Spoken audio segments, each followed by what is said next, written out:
El Evangelio según San Marcos. Y Jesús decía: el reino de Dios se parece a un hombre que echa semilla en la tierra. Él duerme de noche y se levanta de mañana. La semilla germina y va creciendo sin que él sepa cómo. La tierra va produciendo fruto sola. Primero los tallos, luego la espiga, después el grano. Cuando el grano está a punto, se mete la hoz, porque ha llegado la siega. Palabra del Señor. Bueno, después de esta parábola que es cortita, viene otra que también es muy bonita, la parábola del grano de mostaza. Y antes ha venido la parábola del sembrador. Y son las parábolas que me han venido estos días pensando en vosotros, en cómo vivir en el Espíritu. Porque en la semana pasada pues tuvimos el retiro de fusión, hemos recibido al Espíritu, el Espíritu está con nosotros. Y bueno, pues estas semanas siguientes tiene que ver con cómo se vive esto.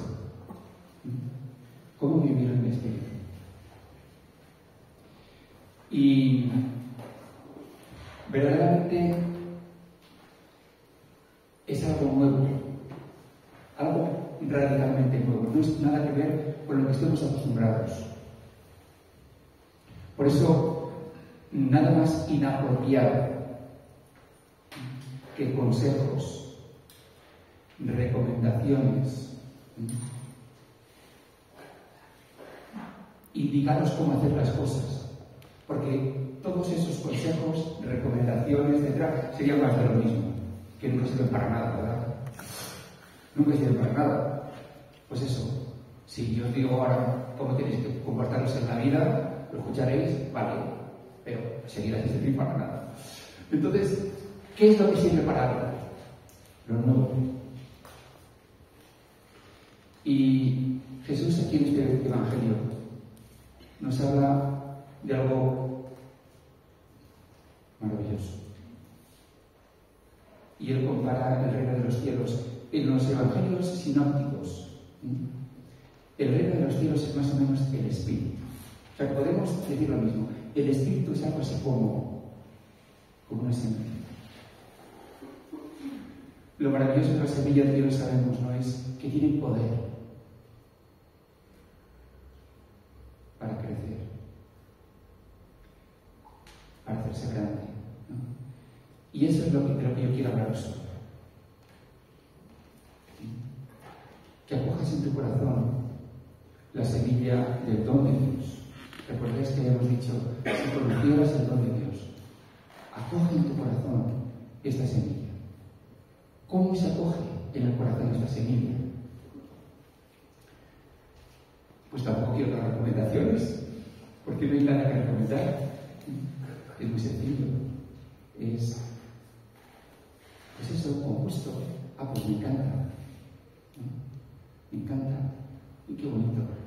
Me gusta esto. Me gusta esto de Jesús, me gusta esto del Señor, me gusta que el Espíritu venga a mi vida. Lo único que hace falta es fe, que no es otro consejo, es fe. Fe. Cree. Y alguno a lo mejor dice, o piensa, no sé, esto un poco protestante. ¿Qué os parece? Con tanto énfasis en la fe, y no hay que hacer nada, no hay que hacer obras, solo la fe. Bueno, pues el otro día me encontré con un texto que quiero leeros, para que sepáis en qué consiste. No voy a decir ya la fe protestante, porque no lo sé, pero sí la fe de Lutero. Y la podáis comparar con la fe de la que estamos hablando, ¿no?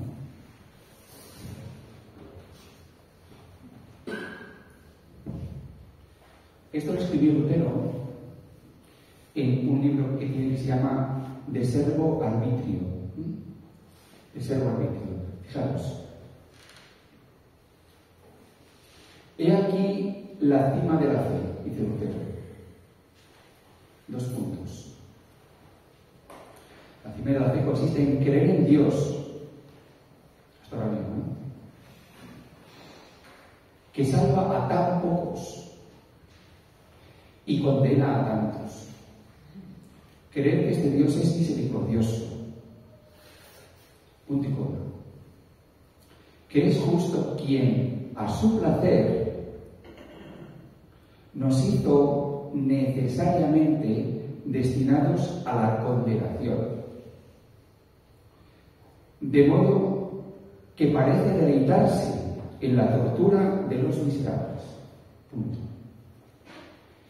Si por un esfuerzo de la razón pudiera concebir cómo Dios, que muestra tanta ira y dureza, puede ser misericordioso y justo, no habría necesidad de fe.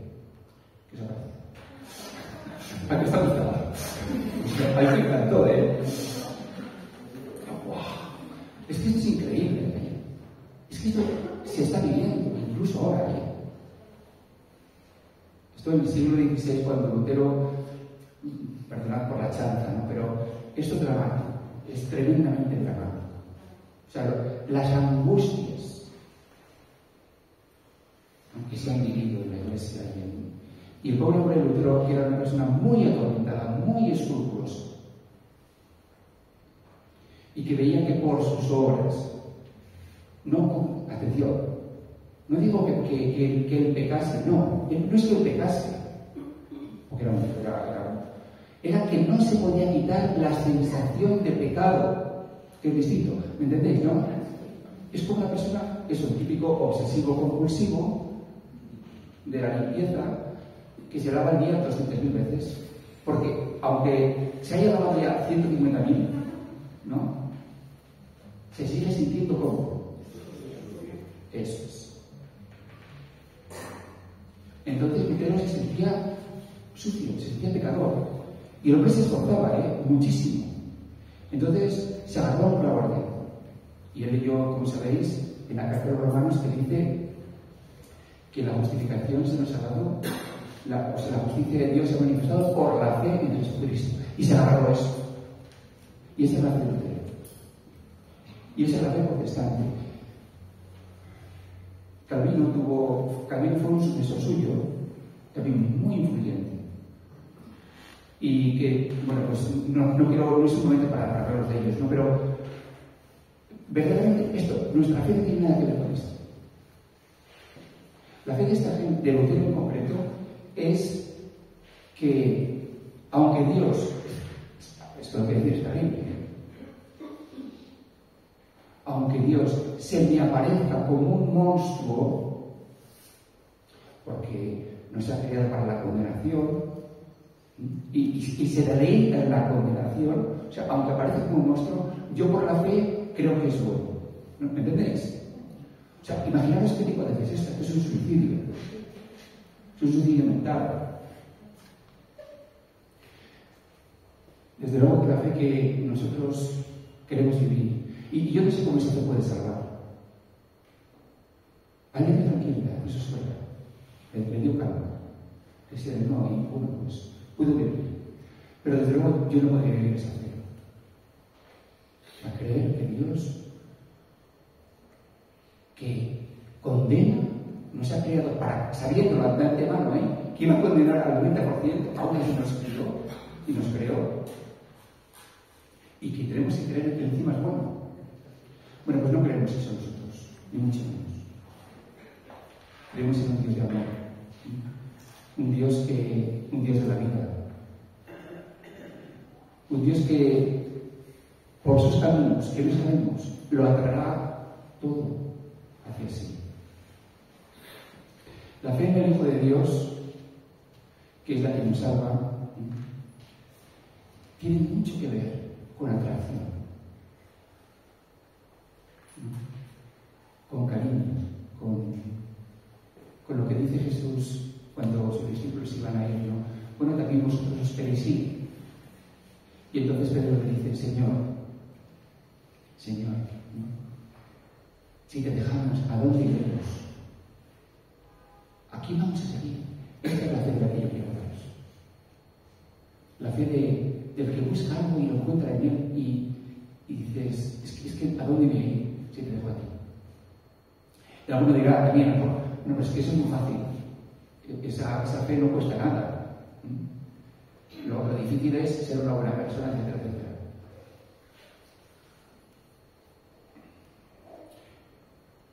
¿Vosotros qué pensáis? ¿Que creer en Jesús cuesta o no cuesta?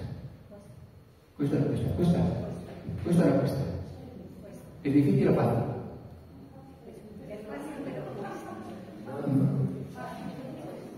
¿Fácil, difícil? Pues mira, la cuestión es que la fe en Jesús no entra dentro de las categorías de fácil o difícil. Por ejemplo, un problema puede ser difícil, ¿no? O, por ejemplo, ¿qué deciros? Hacer un buen... cocinar bien puede ser difícil. Pero la fe en Jesús no entra dentro de la cuestión ¿me cuesta o no me cuesta? Es otro orden de cosas. Y yo fijaros, os vais a reír, por ejemplo, que me viene a la cabeza, ¿no? Es como un beso. Un beso es fácil o difícil de dar. Dios mío, qué caras estoy viendo. No voy a estar lejos, ¿eh? Dar un beso a una persona, ¿es fácil o difícil? Fácil. Fácil, ¿estás seguras? Pues no, para nada. El 99% de las veces es facilísimo. Pero hay un 1%, cuando no sientes nada por esa persona, puedes sentir rechazo. Que a lo mejor haces un gesto mecánico, pero ahí eso es un beso. O sea que para que un beso sea posible tiene que haber cariño. Tiene que haber cariño. Y entonces el beso es natural, fluye, es agradable incluso, muy agradable. ¿No? Porque pues la fe es igual. No entra dentro de las categorías de esfuerzo, de tener que probar ante Dios. No. Es de otro orden. Por eso, y fijaros, si es tan bonito creer, ¿por qué la gente no cree? ¿Verdad? ¿Por qué la gente no cree? Y el Evangelio de San Juan, que está basado en la fe, de arriba abajo, y de hecho al final, en el capítulo 20, fijaros cómo concluye, dice, Jesús hizo muchas cosas, dice el Evangelio. Y si se escribieran en los libros, no cabrían los libros. Y dice, atención, todas estas cosas se han escrito, ¿para qué? No sé si recuerdas. ¿Para qué? Creáis que Jesús es el Hijo de Dios y sigue. Y creyendo, tengáis vida en su nombre. Esa es la fe de la que Dios quiere hablar. No es creer en un imposible, no es creer en un monstruo. Es creer que Jesús te puede dar la vida. Es el Hijo de Dios. Que Jesús es Espíritu. Y creyendo, tengáis vida en su nombre. Pero es que la fe es un don. Es facilísimo, como un beso. Pero si el Señor, por ser Jesús, si el Padre no te atrae, no puede ser posible. Porque los primeros cristianos se sorprendieron tremendamente de que después de haber experimentado tanto gozo, tanta paz, tanta unción, tanto amor, sí, porque se lo contaban a la gente y la gente no interesaba. Y esto nos ha pasado a nosotros, ¿sí o no? Si lo quieres contar a tus familiares, a tus amigos, bueno, si te gusta, no te puedo decir, eso si hay respeto, bueno, sí, eso para ti, pero a mí déjame. ¿No? Y es uno de los grandísimos dramas de la fe, de cómo. Pues por eso, bueno, ahora sí que voy a dar un consejo, pero me lo perdonan, que soy chiquito. Yo solo os pido, por favor, que acojáis esta semillita. Los que habéis venido, digamos, por primera vez, ¿no? A lo mejor os parece que habéis recibido muy poquito. Me acuerdo que mi abuela, qué graciosa, cuando éramos niños, ¿no? Venga, hijos, a echaros la siesta. Y después de echaros la siesta, decía, hijo, seguro que con la siesta has curado un granito de agua. Pues eso, a lo mejor tu fe es como un granito muy chiquitito, como un grano de mostaza. O lo que tú has recibido. Muy pequeño. ¿Cuál es tu obligación? Y perdóname que te diga esa palabra. Quererlo, acogerlo. Como un tesoro. Lo peor que puedes hacer es decir, es que al de vecino le han dado no un granito de arroz, le han dado un melón grandote. Y no lo cojas, porque no sabes. Pero lo que tú tienes, lo que se te ha dado, valóralo, aprécialo. Es un tesoro. Y es que va a crecer. Eso es lo que quiero hablaros. Va a crecer. Y se me ocurren ejemplos muy bonitos también, ¿no? Para que podamos entender esto. Por ejemplo, ¿os gusta el deporte? ¿Os gusta el fútbol, por ejemplo? ¿Visteis ayer el partido? A mí no es que me gusta mucho, pero ayer lo vi. Y lo disfruté de verdad. Lo pasé muy bien ese fútbol. ¿Sabéis por qué? Porque evidentemente yo lo mereció. Pues yo puedo entender a todos los que estaban en el estadio y fuera del estadio la pasión, ¿sí o no? La pasión. ¿Por qué? Atención, ¿por qué tienen pasión? Porque lo han ido cultivando, ¿sí o no? Lo ven. Luego después al día siguiente todo el día hablando de ello. Luego se van al internet y lo reviven, ¿sí o no? Y luego comparan los periódicos y venga a vivir y revivir los goles.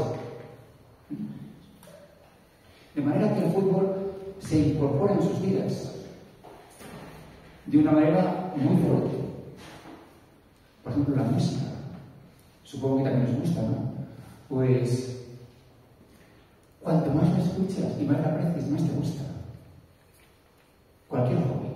Pues es un poco frívolo lo que voy a decir. Pero ojalá el Señor fuera nuestro hobby. Es un poco frívolo esto, ¿eh? Pero en el sentido que quiero decir, de ponerle cariño. Que no sea una obligación. Sea un hobby. Lo cargas de obligaciones te lo has cargado. ¿Sí o no?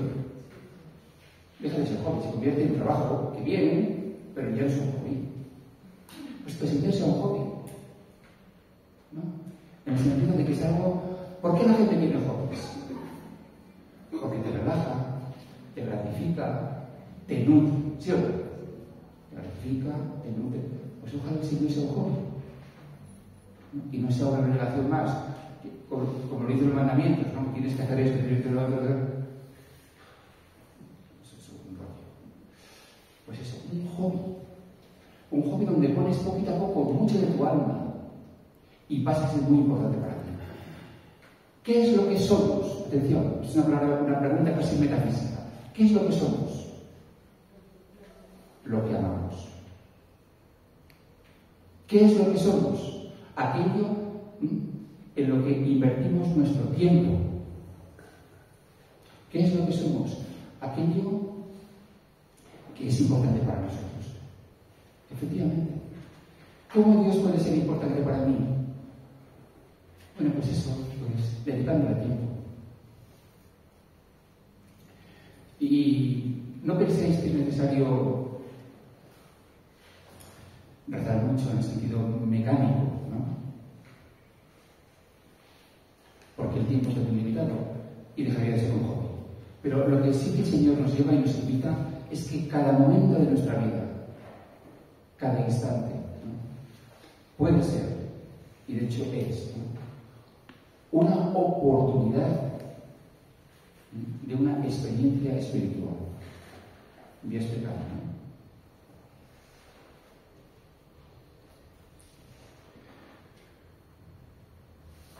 Sobre todo en los pueblos, pero en las ciudades igual, ¿no? La gente se ponía antes cada vez menos.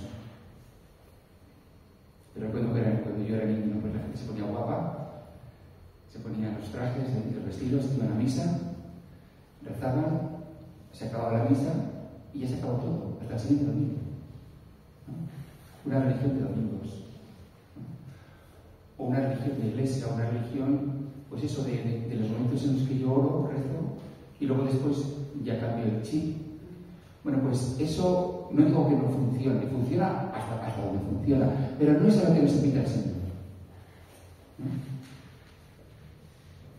A lo que nos invita el Señor es a que cada instante de nuestra vida esté presente.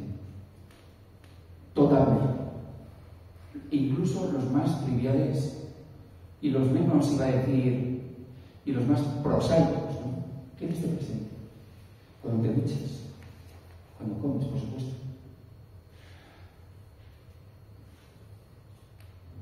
¿Cómo ha de estar el Señor presente? Yo, cuando la gente se confiesa, ¿no? Pues la verdad es que aprendo mucho. Y veo que muchas personas, pues te dicen algo así: tengo este problema, pero aún no he logrado conseguir, aún no he logrado superarlo. Tengo también este otro, más o menos sí.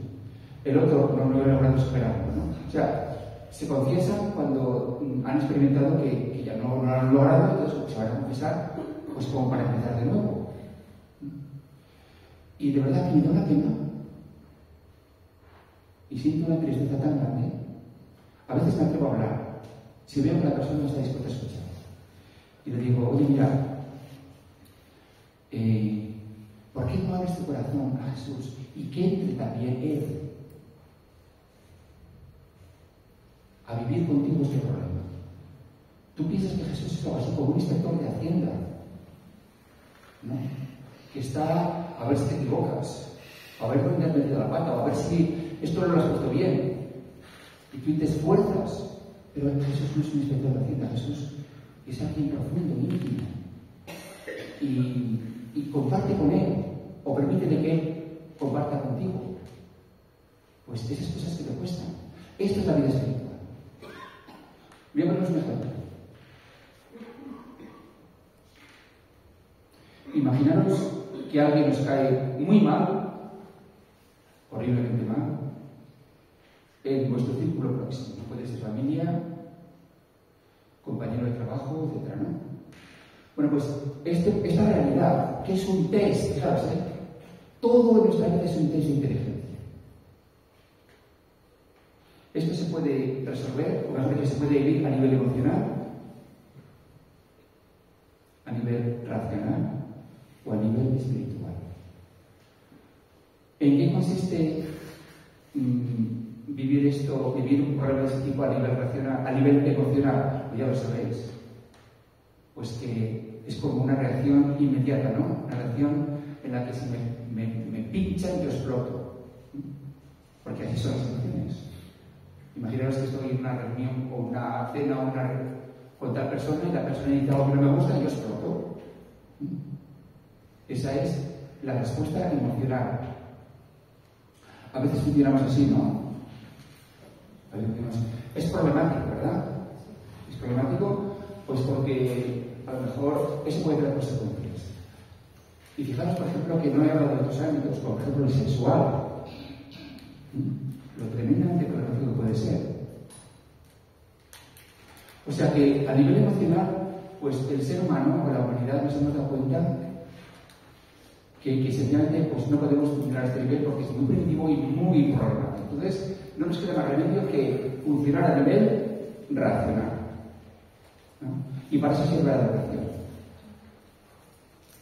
Precisamente pues para acostumbrarnos a controlar y a inhibir nuestras reacciones. Pero siguen ahí, ¿sí o no? Siguen ahí, bien tapaditas. Y el día en que menos te lo esperas, ¡pum! Pero bueno, y esta reacción, ay amigo, es que llevaba mucho tiempo la cosa ahí, ¿no? Pero es lo más que... Es decir, a nivel racional no damos más de sí esto. ¿Cómo se vive esto a nivel espiritual? Esta es la cuestión. Bueno, pues... El primer paso es en gran calma, en gran silencio y en gran unción y con el Señor, abrirle tu corazón y que Él vea, que Jesús vea toda tu rabia, todo tu resentimiento, lo que esa persona te ha hecho sufrir, la emoción tan intensa que sientes, eso tienes que compartirlo con Él. Y eso ya es liberador. También a veces ayuda, por supuesto, compartirlo con otra persona. ¿Cómo no?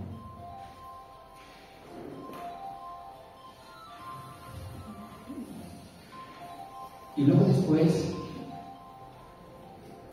pues tienes que empezar, atención, viviendo en lo que su propia digo va a sonar un poco raro, en un no saber. Lo voy a repetir.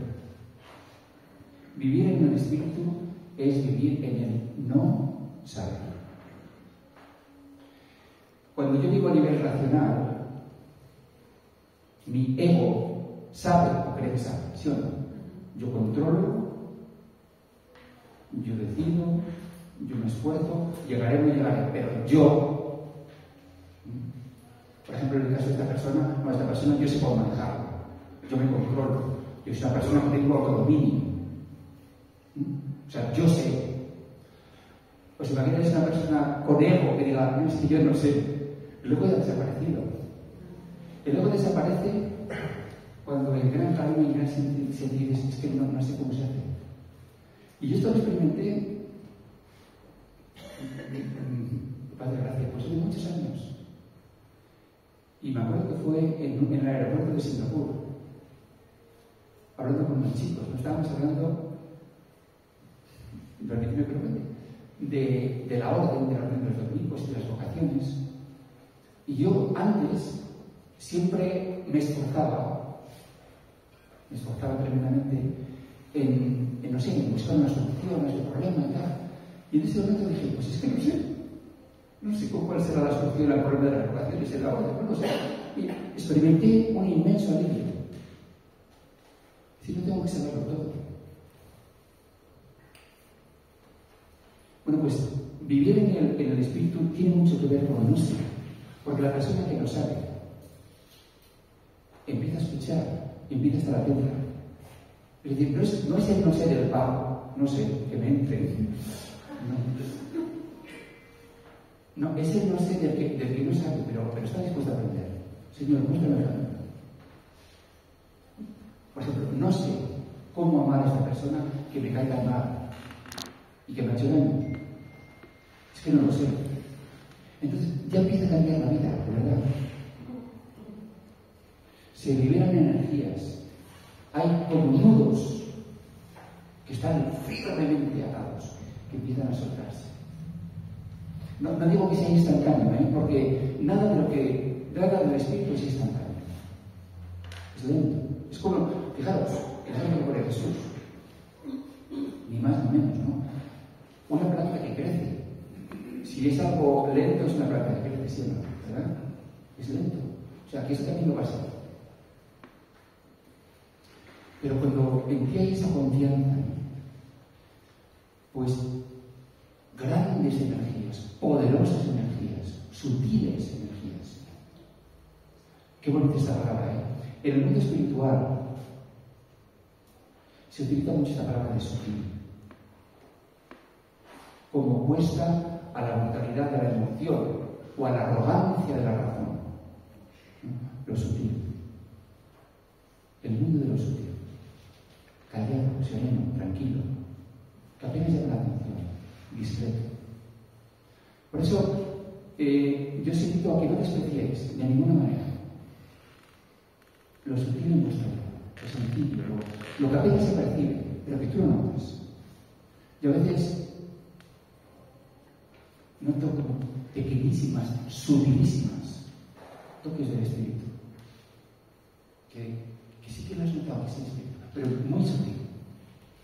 Sutil no quiere decir que no sea importante. Pequeño sí. Pequeño, por supuesto, pero sutil y precioso. Pues estad abiertos a eso. Estad atentos al... Claro, ahora se me va a ver el plumero.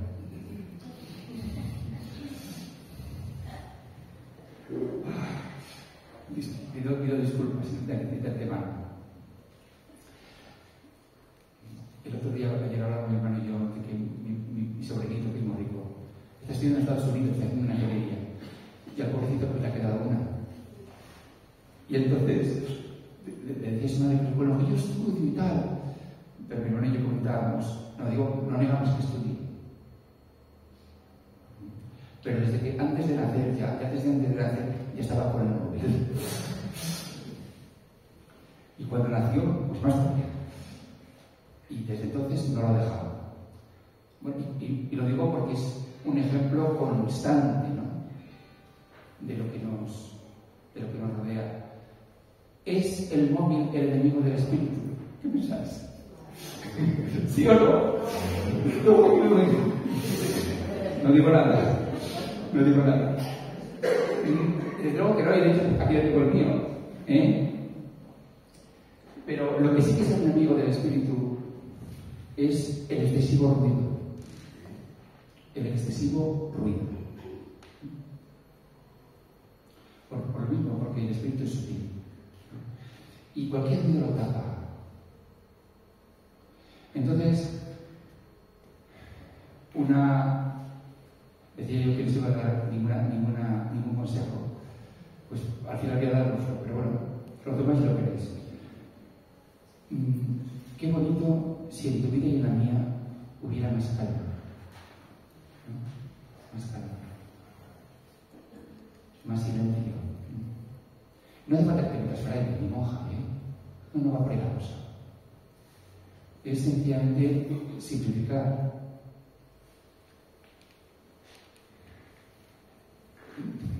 Me hace mucha gracia porque estoy pensando ahora mismo en las casas de los chinos, allí en Hong Kong. Y no gente pobre, gente incluso muy pudiente. Una cantidad de trastos por toda la casa y viven tan tranquilos, o sea, no les estorban, a mí me estorban muchísimo. Los trastos, el desorden, los cachivaches. No sé si tiene que ver también con la edad, no lo sé. Bueno, pues eso que digo a nivel físico, también por supuesto hablo a nivel psicológico y espiritual.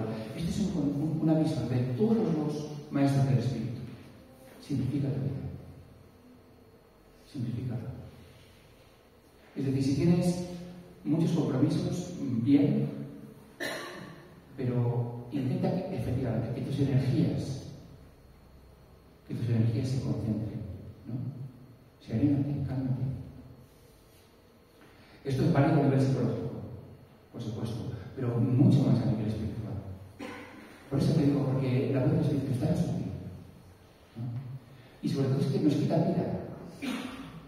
O sea, nos quitan energía, nos drenan, nos dejan incapacitados. Yo creo que esta práctica debe ser acogida por todos nosotros, ¿no? Y como digo, alguno dirá, es que tú, claro, digo, a ti ya te vale, ¿no? Porque vives en el convento, pero si tenemos que vivir en la vida real, pues no es tan fácil.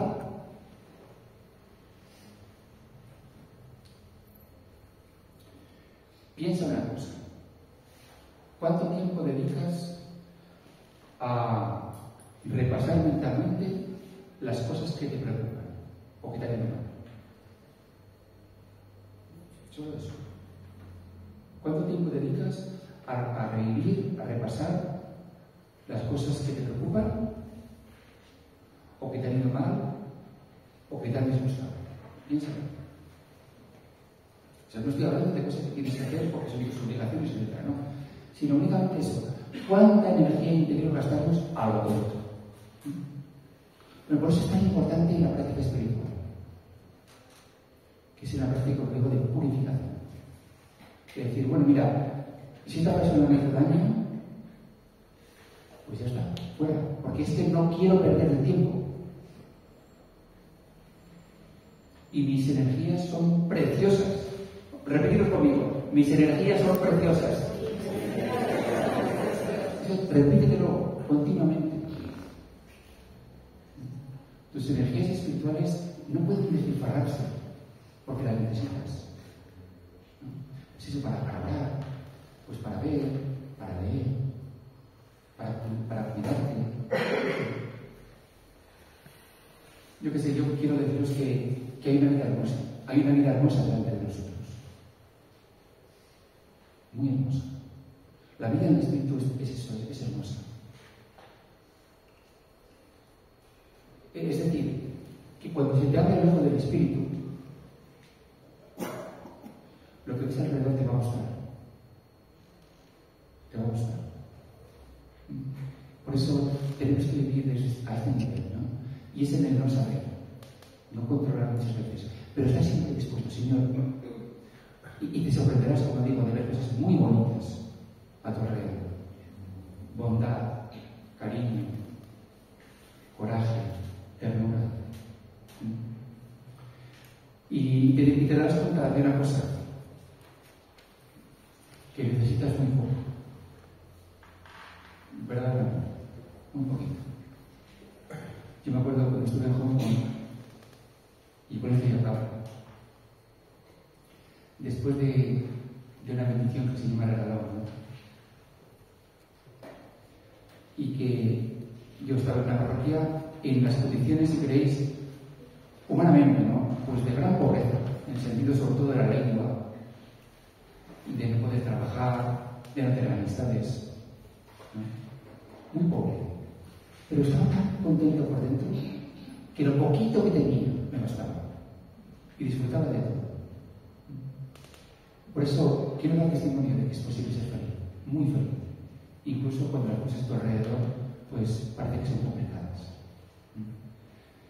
Y que es una inmenso gozo, una inmensa alegría, una inmensa bendición el tener el Espíritu de Dios en nuestro corazón. Y que lo pidamos, que lo valoremos, que sea nuestro gozo para siempre. Gloria al Señor.